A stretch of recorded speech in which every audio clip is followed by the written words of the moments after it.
বিশ্ব শান্তি প্রতিষ্ঠায় অকার্যকর জাতিসংঘ, এমন মন্তব্য করেছেন মার্কিন প্রেসিডেন্ট ডোনাল্ড ট্রাম্প।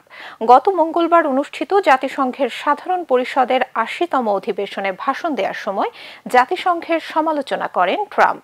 বলেন, জাতিসংঘের অসাধারণ সম্ভাবনা রয়েছে, কিন্তু এটি তার কাছাকাছিও পৌঁছাতে পারছে না। পাশাপাশি নিজের প্রশংসা করে বলেন, বিশ্বজুড়ে ৭টি ভয়াবহ সংঘাত থামানোয় ভূমিকা রেখেছেন তিনি। অন্যদিকে ট্রাম্পের সমালোচনা করেছেন ফ্রান্সের প্রেসিডেন্ট ইমানুয়েল ম্যাক্রো। বলেন, নোবেল শান্তি পুরস্কার পেতে হলে আগে সংঘাত থামাতে হবে ডোনাল্ড ট্রাম্পকে। গত মঙ্গলবার অনুষ্ঠিত হয়ে গেল জাতিসংঘের সাধারণ পরিষদের ৮০তম অধিবেশন। অধিবেশনের বিতর্ক পর্বে বক্তব্য রাখেন মার্কিন প্রেসিডেন্ট ডোনাল্ড ট্রাম্প। ভাষণে জাতিসংঘের কঠোর সমালোচনা করেন তিনি। দাবি করেন, বিশ্বে শান্তি প্রতিষ্ঠায় জাতিসংঘ অকার্যকর।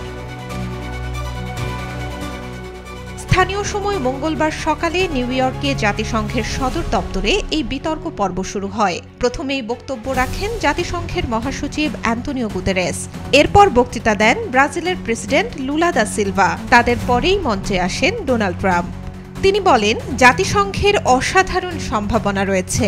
এর এত অসাধারণ সম্ভাবনা রয়েছে, কিন্তু এটি তার কাছাকাছিও পৌঁছাচ্ছে না। ভাষণে ট্রাম্প নিজেই নিজের প্রশংসা করেন। বলেন, বিশ্বজুড়ে বেশ কয়েকটা সংঘাত থামানোয় তিনি ভূমিকা রেখেছেন। তিনি ৭টি যুদ্ধ থামিয়ে দিয়েছেন। দাবি করেন, এসব যুদ্ধ থামানোয় তিনি নোবেল শান্তি পুরস্কার পাওয়ার যোগ্য। আরও বলেন, এটা খুবই খারাপ যে জাতিসংঘের পরিবর্তে তাকে এই কাজগুলো করতে হয়েছে, এবং দুঃখের বিষয়, সমস্ত ক্ষেত্রেই জাতিসংঘ এর কোনোটিতেই সাহায্য করার চেষ্টা করেনি। ট্রাম্প আরও অভিযোগ করেন, জাতিসংঘের সদর দপ্তরে তিনি একটি ভাঙা লিফট পেয়েছেন। এরপর ভাষণ দেওয়ার সময় টেলিপ্রম্পটারকে অকার্যকর দেখতে পান। তার কথায়, জাতিসংঘ থেকে তিনি একটি খারাপ এসকেলেটর এবং একটি খারাপ টেলিপ্রম্পটার, এই দুটি জিনিসই পেয়েছেন।